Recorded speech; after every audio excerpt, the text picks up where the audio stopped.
Assalamualaikum warahmatullahi wabarakatuh. Alhamdulillahirabbil alamin alladzi khalaqal mauta wal hayata liyabluwakum ayyukum ahsanu amala wa huwal azizul ghafur. Asyhadu an la ilaha illallah wahdahu la syarika lah wa asyhadu anna Muhammadan abduhu wa rasuluh la nabiyya ba'da. Allahumma shalli ala Muhammad wa ala alihi wa sahbihi ajma'in. Amma ba'd. Bapak Ibu, adik-adik jamaah maghrib yang berbahagia, alhamdulillah kita bersyukur kepada Allah sampai hari ini, sampai detik ini kita masih diberi kesempatan oleh Allah, umur kita, kesehatan kita, langkah kaki kita, semangat kita, sehingga di awal kehidupan malam hari ini sekaligus kita mengakhiri kehidupan siang hari tadi dalam kondisi yang beriman dan bertakwa kepada Allah. Kita laksanakan salat maghrib secara berjamaah, dan tadi sudah berzikir, salat sunnah, dan setelah itu kita lanjutkan nanti sampai isya, saling tawasabil haq, tawasabil sabr. Insya Allah semakin menambah ilmu kita, wawasan kita, sehingga dari kajian ke kajian, dari khutbah ke khutbah, dari taklim ke taklim, tanpa kita sadari mungkin 5 atau 3 tahun ke depan kita sudah kafah, sudah Islam semuanya, setiap lini kehidupan kita. Dan alhamdulillah kita sekarang duduk di masjid. Jadi kalau di Sherlock seret dikirim atau tidak usah dikirim kon, Allah pun tahu seret kita duduk di masjid. Berapa banyak mungkin saudara-saudara kita yang saat ini duduknya tidak di masjid, teng kafe-kafe, teng alun-alun, teng mriku pemancingan mriku, neng dalan-dalan. Mudah-mudahan kita doakan mereka semuanya mendapat hidayah dari Allah, nanti mereka semakin beriman, bertambah takwanya kepada Allah. Oke, untuk saat ini ada beberapa saudara kita dari Karangan, ini beliau-beliau ini hadir bersama kita, ya, ingin bersilaturahim dengan kita semuanya. Tambah bolone jamaah saya di sana, pengen keramastri itu saya ganti ini juga banyak yang tidak hadir ini, tidak apa-apa, kita maklumi kondisi dan suasananya. Baik, sebagaimana di share di flyer bahwasanya ini masih kita lanjutkan, ini seri ketiga dari tahayul bid'ah khurafat ini di dalam pernikahan. Ketiga enggak ya? Pertemuan ketiga. Ini juga saya samakan dengan beliaunya. Ini sama nih kajian yang saya samakan. Karena ini mengalami kasus yang sama. Kalau seandainya kita sudah pernah mendengarkannya, mendapatkannya, membacanya, itu semakin mantap, semakin dahsyat, semakin jos. Ibaratnya paku ini udah masuk tutuk nih, tambah gelap, tambah rasa, tambah kuat. Ini sampai pundi lali saya. Ini adat-adat dalam pernikahan ini yang haram. Kemarin tukar cincin. Itu tidak ada tentunya dalam Islam. Apalagi nun sewu laki-laki pakai cincin emas itu pun hukumnya haram. Ampun gini ku. Pun. Dan tunangan atau sisetan. Itu tidak ada di dalam Islam. Yang ada adalah ijab qabul akad nikah. Lek wis ijab qabul akad nikah wis sip sah. Lek sebelum itu meskipun disiseti, lek perlu diobengi kencengipun tetap urung sah. Urung oleh digawa ngalor ngidul. Mentang-mentang wis sisetan tuker cincin neng prigi 3 dina. Nah piye niku? Mulai bapaknya sedina, lho kok sedina wis mulih, lho bapaknya juga bahaya nanti. Ndak boleh Itu sampun. Terus foto prewedding sudah. Oh sudah, saya ulang sebentar. Foto prewedding ada 2 kemungkinan. Kalau sudah akad nikah berarti wis bojone mbok rangkul-rangkulan rapopo. Yang jadi masalah yang kemarin yang dipajang itu non sewu, fotone tidak menutup aurat. Nah, kalau kita bahas masalah gambar lagi, nanti satu saya yang bahas hukum gambar. Lek foto preweddinge urung akad nikah, urung sah. Nah itu kena banyak dalil, berkholwat, berdua-duaan, ora oleh. Nek foto wae mesti mosok ora nyekel blas. Ya cekel-cekelan. Ya ambungi pisan, dosa niku malahan. Ha iya, urung bojo kan wis bapak ibu wis setuju, wis oke, ya tetep urung sah sebelum akad nikah. Wah, seruwet lek ngono iku, nggih. Kemudian menyediakan khamar. Belum nggih? Sudah, ada berarti, ya. Urung saja. Beda niku sing bid'ah. Berarti sampai bid'ah berarti. Oh. Nah, berarti ketika nuwun sewu di dalam jamuan niku disediakan minuman keras. Bukan nggih, bukan karbit, bukan minuman keras. Napa wae jenisnya minum napa wae? Ndak apa saya. Ora tau ngombe nggih. Air raksa bukan. Topi miring, topi ndeglek, topi bunder dan sebagainya. Sing topi-topi niku haram hukumnya. Nah ini kan masih akeh niku. Nggak neng kota, dalam kota kalau saya belum tahu nih. Kalau sing rada neng pinggir-pinggir kono jam-jam 8 wis rada sepi tok niku. Bahkan ada adat lek iso ngetokne bir itu mantep iki sing digawe. Sogeh tenan. Dosa malah niku. Malah bangga, dosa bangga. Wah, ini sing blahen niki. Ya. Nih. Niku sampun nggih niku. Sampai niki. Oh, nggih. Nah, sekarang lanjutkan yang kelima. Ada 10 nanti. Napa yang kelima niku nuwun sewu membuka aurat. Artinya auratnya kebuka. Nuwun sewu. Ini khususnya ibu-ibu yang perempuan. Lek untuk laki-laki hampir semua seluruh pakaian adat niku menutup aurat. Kalau pudel sampai dengkul itu pun semua pakaian adat kecuali 1-2 saja sing ning ujung sono kae. Nah, namun untuk perempuan hampir semuanya buka aurat. Ibu-ibu pun tahu semua batas aurat adalah seluruh tubuh kecuali muka dan telapak tangan. Lek dadi manten rata-rata kan dipamerne dibuka nun sewu didudohne separo sret pakai nun sewu. Oh pakai baju begitu. Nah nun sewu itu kan sudah tidak benar. Dibuka aurate nun sewu. Kayak sing delok wong akeh berarti dia menebar dosa banyak orang. Sing delok misalkan wong 1000. Berarti semua delok aurate sinten sing dosa. Nanti lek nun sewu bapake ngetokne ya melu dosa. Bojone sing tas dinikahi berarti kan ngono juga ya melu dosa. Pelakunya ya dosa. Sing delok nanti di bab terakhir setelah ini bagaimana tentang duduk di atas pelaminan berdua. Nanti ikutin nanti. Ya, saya putus nih baru ketiga. Nggih. Semua pun tahu kan dalilnya menutup aurat khususnya perempuan. Ibu-ibu pun tahu kabeh. Saya ingatkan lagi karena pun ngaji kabeh niki.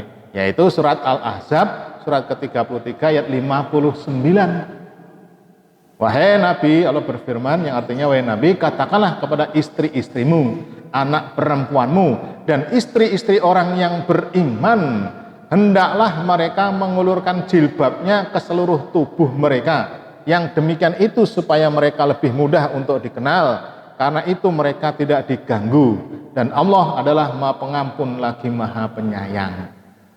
Karena saya jelaskan tentang bab aurat kalau sudah itu. Ini saya mengingatkan lagi saja. Nanti di bab-bab yang lain Ustadz yang sudah dibahas juga niku. Ya. Intinya pun jangan sampai membuka aurat. Sekarang pun kathah pun akeh model baju menikah itu pun menutup aurat. Nggih. Oh sumuk Pak. Dikipasi. Kan ini dayangnya itu kon ngipasi. Pasang gayer itu angin, ruangnya AC kan adem. Intinya tetap harus menutup aurat. Jadi ini perbuatan itu haram, itu tidak boleh. Dan saya ingatkan khususnya ibu-ibu, kalau punya status di WA, niki, ojo gambare sing buka aurat. Nggih, insyaallah kabeh wis menutup aurat. Kadang nun sewu lali. Fotone kenanganan dhisik manteni karo pake dhisik waktu zaman jahiliyah. Sik rada uda gek wah sajik asik, ra ngerti iku malah dibuka sret sing delok wong sak donya. Lek kabeh ora mungkin ya taruhlah wong 1000 aja akeh-akeh. Itu kan jenengan berarti dipengne 1000. Dosane iku.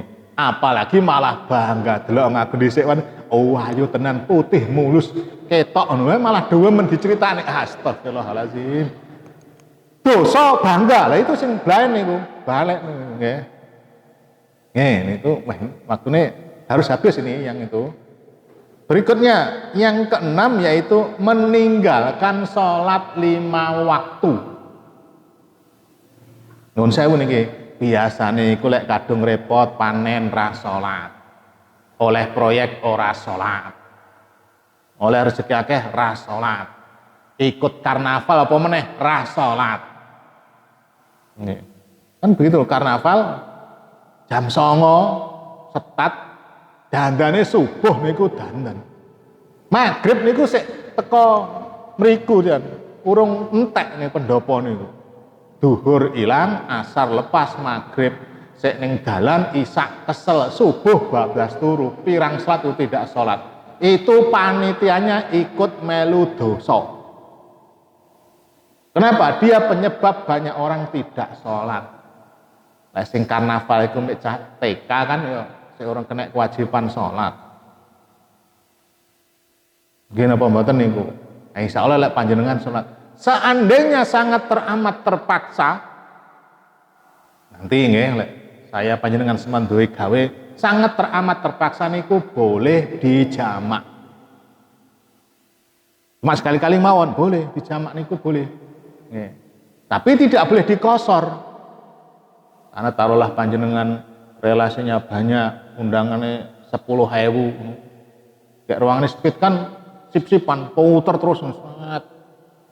Diatur, punya gawe diatur, jangan nabrak waktu sholat, diusahakan niku. Taruhlah undangan jam 10 sampai setengah 12. Cut setengah 1 jam 1 sampai setengah 3. Ke bar asar sampai menjelang maghrib. Bar isya sampai jam 2 ora apa-apa. Nah, itu diatur itu. Kenapa? Kalau kita sampai punya gawe, punya acara sponsor utama, kemudian menjadi penyebab orang itu tidak sholat, penyebab banyak maksiat dosa di situ, kita kecipratan dosane. Jadi sekali lagi jaga sholat itu, betul. Apa meneh mantene arep dipajang, didandani. Taruh jam 09.00 itu jam bar subuh wis dandani niku. Diorek-orek, wis apik diorek-orek, dikerek alise. Dipangur untune, didebloki, pipine didebloki, ora abang diabangi, dan macam-macam.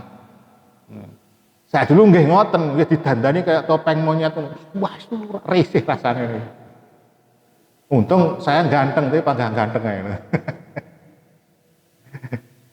Jadi jangan sampai tinggalkan sholat apapun. Seandainya sangat teramat terpaksa, lagi boleh dijamak. Misalkan sholat kasal duhur asar boleh dijamak. Ini dalilnya dalam Sahih Muslim, Sunan Abu Dawud, Tirmizi, An-Nasai dari Ibnu Abbas katanya Rasulullah SAW pernah menjamak antara duhur dan asar, maghrib dan isya di Madinah bukan karena ketakutan dan bukan karena hujan.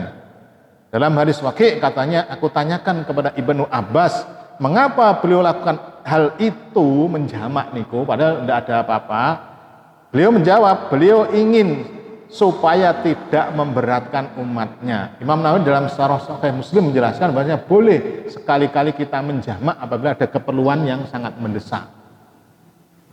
Ya itu tadi, misalkan kita punya gawe boleh dijamak. Tapi ora oleh bendino, kejadian bendino dijamak lek duwe manten kan paling setahun lah anake telu kan seumur hidup ping telu. Tambah siji lek engko nambah neh misal begitu ping 4 misalnya. Nah, itu boleh. Tapi tidak boleh bendino dijamak, tidak boleh. Tidak boleh, itu hanya sekali-kali. Ingat, pokoknya duwe apapun acaranya, sesibuk apapun acaranya, jangan tinggalkan sholat. Sholat itu kewajiban mutlak yang tidak bisa ditinggalkan apapun alasannya. Sampai kita mati, kaku ra iso apa-apa, setruk, ngepleh neng kamar mandi, neng kamar tidur, asal pikiran kita masih normal, tetap wajib sholat. Ingat, jaga sholat itu, pertahankan sampai mati. Nanti lek ndak iso sholat, nanti tak sholat nih. Lek mati punan nggih, sholat nih. Ora usah njaluk, nanti tak sholat nih. Yang ketujuh, niki nuwun sewu banget niki abot saja nih ini. Pas tema saya tema-tema sing rodok nyinggung-nyinggung kabeh nggih. Lek Riyadhus Shalihin enteng ora nyinggung-nyinggung iki kabeh ngenjelengi terus niki. Resikone akidah niki pengeten niki. Nggih. Nuwun sewu nggih. Nuwun sewu banget. Temanten wanitanya halim dulu. Hamil dulu. Niki nuwun sewu banget. Niki kadang akibat dari orang tuanya yang membiarkan saja. Pokoknya bapak ibu setuju, oke. Padahal akan nikah tahun depan. Tokne runtang-runtung, belain. Yang terjadi seperti ngeten niki. Kenapa? Perempuan yang hamil niku boleh nikah setelah melahirkan. Surat At-Tolak 67 ayat 4. Waktunya kali 10 menit gini. Ya. Dan perempuan-perempuan yang hamil, waktu iddah mereka itu ialah sampai mereka melahirkan kandungannya. Cuma nun sewu negara kita hukumnya memakai hukum kompilasi Islam. Jadi tetap boleh asal sing berbuat. Nah, sing berbuat itu A, ya dinikahnya karo A oleh. Banyak mboten kasusnya ngoten niku. Akeh ya Allah. Saya berlindung kepadamu, saya juga punya anak wedok. Mudah-mudahan hati-hati. Lek sing lanang rodok penak. Lek tabrakan ora bengkak. Lek sing perempuan enek bekase, itu yang bahaya. Nanti kalau sudah begitu, meskipun dinikahkan, taruhlah kita, oke lah hukum kita dipakai, hukum kompilasi oke. Anaknya itu tidak punya bapak. Tidak boleh binti so, tidak boleh, tidak punya. Tidak dapat warisan dari bapaknya. Nanti lek gede, bapak itu tidak boleh, tidak sah menikahkan anaknya. Tapi anak berikutnya kan boleh kan, adik-adik berikutnya kan udah nikah. Nah, yang itu tadi, sing repot niki, bar ngono tinggal minggat, tinggal ilang. Atah kasusnya. Karena kadung begitu, kadung ngene tadi, nah begitu. Sing berbuat minggat ilang ndak terdeteksi. Apa yang terjadi? Bapaknya bingung golek cowok liyane le. Gimana? Engko enmek tak tukon enmek kok ini kalau anakku. Gelem ndak ya cak iki. Kayak enmek hanya nak dhisik ke GL Pro. Tiger kata niku. Bar nikah memang tukokne motor anyar, bar nikah tinggal lungone oleh motor. Tapi kan selamat orang tuanya. Nikah duwe bojo. Sing repot, ini kasusnya nggih wonten iki. Tahu begitu dia berbuat begitu nuwun sewu hamil dulu, pinter juga nubruk liya. Tahulah berbuatnya dengan A, ane minggat ora enek. Oh, enek B cedeki ditubruk ini. Ternyata iki sing ditubruk niku sing kon nikahi. Kasusnya nggih wonten. Sing lebih parah lagi nuwun sewu naudzubillah min dzalik, nah itu Salome. Akeh sing berbuat. Saya punya kanca nggih ngoten. Lebih dari 3. Tinggal dihitung kowe sing bertanggung jawab liyane jiro lupat bayar sekian juta. Nggih, itu ndak boleh, haram niku, hati-hati. Nuwun sewu niki kasusnya nggih banyak nggih. Ya kita pelindung ya, kita harus hati-hati. Ya kita punya anak semuanya kita kontrol. Anak kita apa koncone dan sebagainya itu harus ndak ada. Pacaran syariah itu ndak ada. Zaman ini kan zaman syariah, Pak. Bank syariah, asuransi syariah, koperasi syariah, engko pacaran syariah. Ndak ada. Ya nikah dulu, los. Tanpa batas malah oleh pahala. Dan kita pelindung diri kita, keluarga kita, anak turun kita dijauhkan dari seperti ini. Nggih. Dan saya bahkan nih dalam Sahih Bukhari, wah saya ndak kacamata nggih. Ketika ada perempuan yang ngoten tadi, niki hukumane bukan dinikahne. Hukumane dicambuk ping 100 kemudian diusir dari lek wong galek-galek nang ngendi selama setahun. Ini An Zaid bin Khalid radhiyallahu an Rasulullah sallallahu alaihi wasallam, dari Zaid bin Khalid semoga Allah meridainya, dari Rasulullah sallallahu alaihi wasallam, annahu amara fi man zan. Beliau telah memerintahkan kepada nuwun sewu pelaku zina yang ghairu muhsan. Zina ada 2, muhsan dan ghairu muhsan. Muhsan itu saya misalkan berzina dengan seorang perempuan yang sudah punya suami, itu muhsan, rajam sampai mati. Nah, yang ghairu muhsan niku perawan dengan bujangan. Napa hukumannya? Bijaldim mi'ah, dijilid, dicambuk 100 kali. Wah, ini lagi kita anggap ngono tenan, kita yang dipenjara, hukumnya tidak mau itu. Dan kemudian wa ta'ribi am, dia diusir dari kampungnya. Selama setahun diusir, bukan dinikahne. Kalau kan jalan pintas tercepat, lek saja ora oleh karo bapake dingonokne dhisik kan malah dinikahne. Nah, ini berat nih, apa cah sekarang nih, hati-hati banget nun sewu, hati-hati banget. Jangan sampai terjadi pada anak cucu keturunan kita yang ngoten niku. Ya kita doakan bagi yang mungkin terjadi seperti itu bertobat kepada Allah dan diampuni tobatnya. Tidak ditanggung dewe masing-masing. Yang ke-8, niki nuwun sewu lagi kabeh kan nuwun sewu terus niki nggih nuwun sewu nggih. Campur aduk laki-laki perempuan. Nuwun sewu niki. Biasanya kan campur aduk kayak rata-rata nuwun sewu. Lek wong neng datang neng manten iku nuwun sewu, dandan apa mboten? Mesti dandan pol. Ibu-ibu nu bajune kuwi sing sret apik dhewe, sret. Mandi pakai air kembang. Baju terbaik. Pokoknya dandan enten kadang karo bojone daster amo, belum dicuci, bolong-bolong. Pantes kalau ada rumput tetangga lebih hijau daripada rumput sendiri. Nah, kenapa? Lek metu lek acara itu mesti pol-polan dandane. Akhirnya campur baur. Ketemu teman lama, teman SMP nih.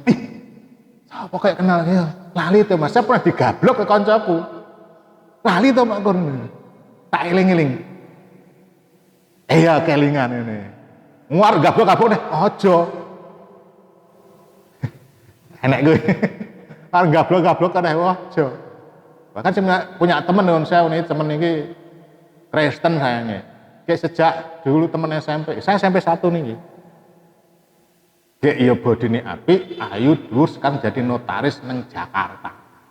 Oleh mulai lek konangan aku ora gelem salaman ngono bae malah dikerjain. Cowok dirangkul ngono. Untung ora diambungi saya itu. Malah dikerjain ngono niku, memang tak dhisik ngoten niku kelakuane.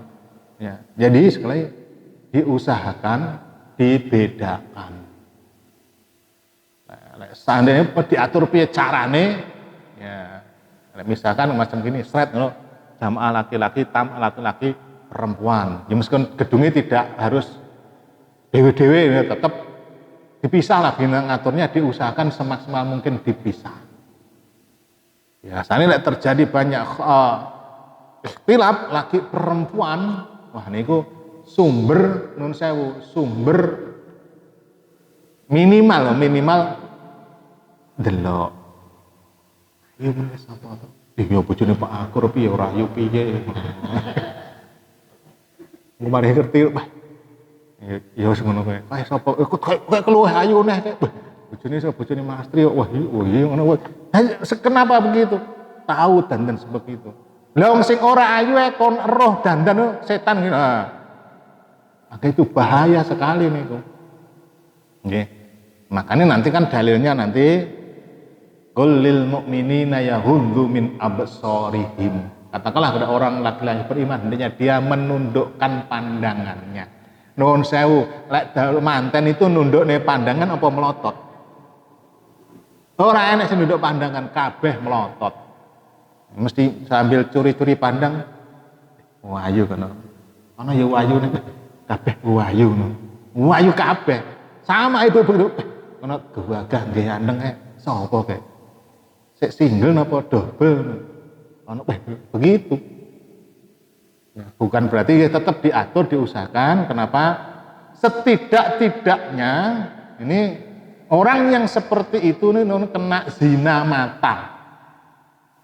Wis to minimal. Apa dikira Pak Akur roh sing ngono ki ora seneng? Seneng panggan. Panggah rohno ya ketok. Setan kurang ajar, mbok sret ngono ki ya ketok. Sret bewening ngajak ini roh ae panggan. Mbok akeh wong lek di antara buahnya itu ketok sret ngene udah ketok nih, udah rumus nih. Mbok lek Mas Teri wis ndak tahu. Lek saya padha ae ngoten mawon. Ya, hati-hati niku.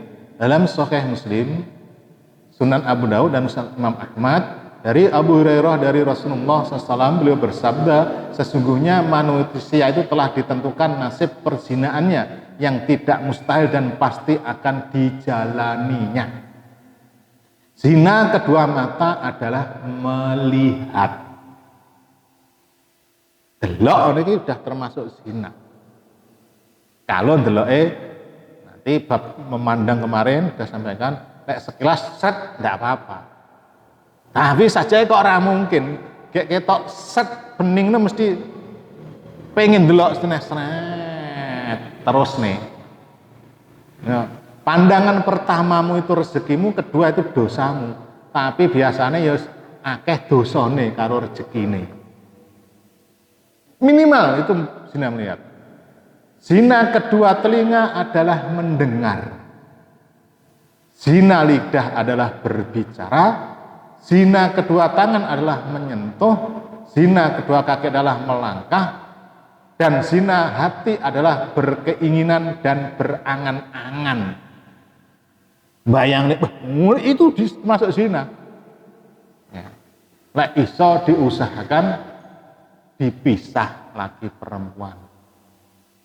Termasuk, ini saya singgung dulu, nanti kita bahas. Termasuk mantene. Lek iso, lek ora iso diusahakan iso. Yang ke-9, nuwun sewu niki, 10 nanti saya habiskan. Iki terakhir dulu 9 rada drawasi niki. Sing 10 dhisik, yaitu menikahkan anak perempuan.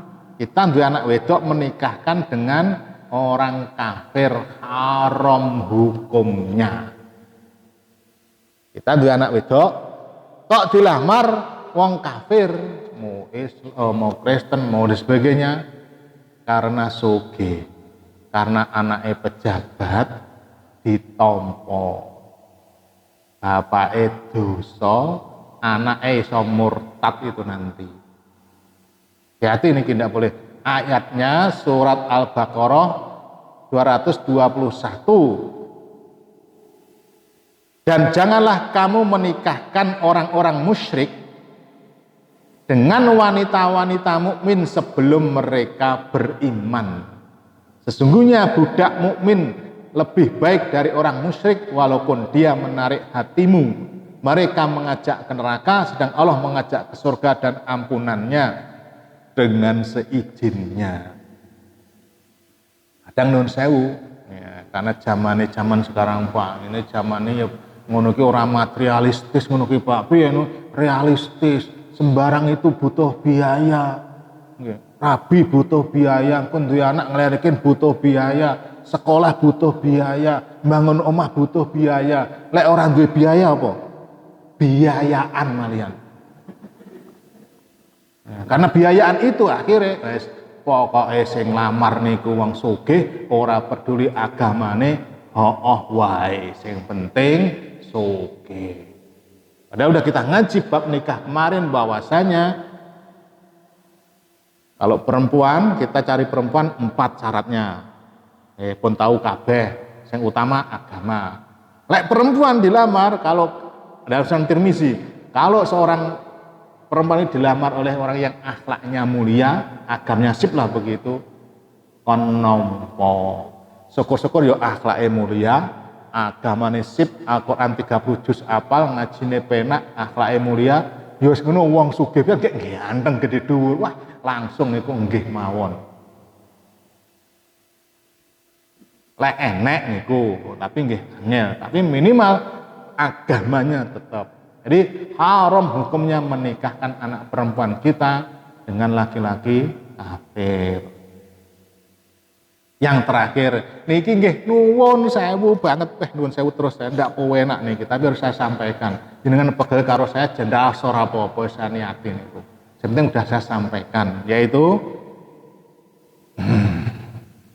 bersalam-salaman antara laki dan perempuan yang bukan mahramnya.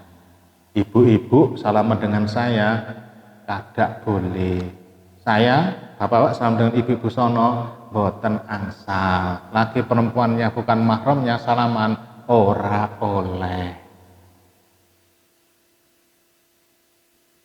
Kadang misalkan kita dulu begitu rapopo dhisik.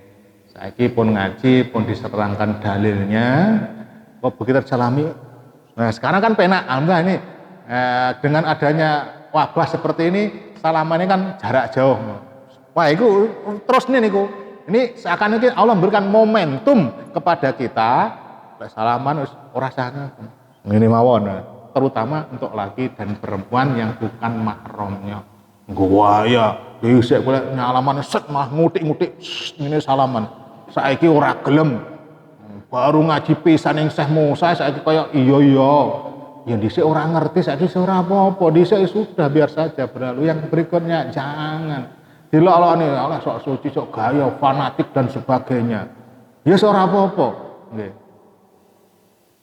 Satu hadis dalam hadis yang Imam Tabrani dari Maqil bin Yasar bahwa Rasulullah SAW bersabda, ditusuknya kepala seseorang ini dengan pasak dari besi, paku berlinggis lah begitu, sungguh lebih baik baginya daripada menyentuh wanita yang bukan mahramnya.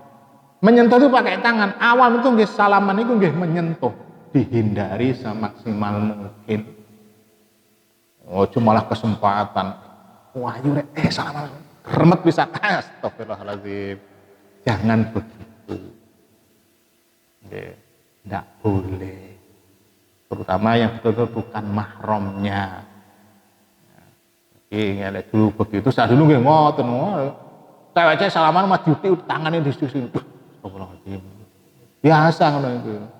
Ya, tapi sekarang kan sudah ngaji, mosok ngaji karo ora nek bedone, ya kudu beda.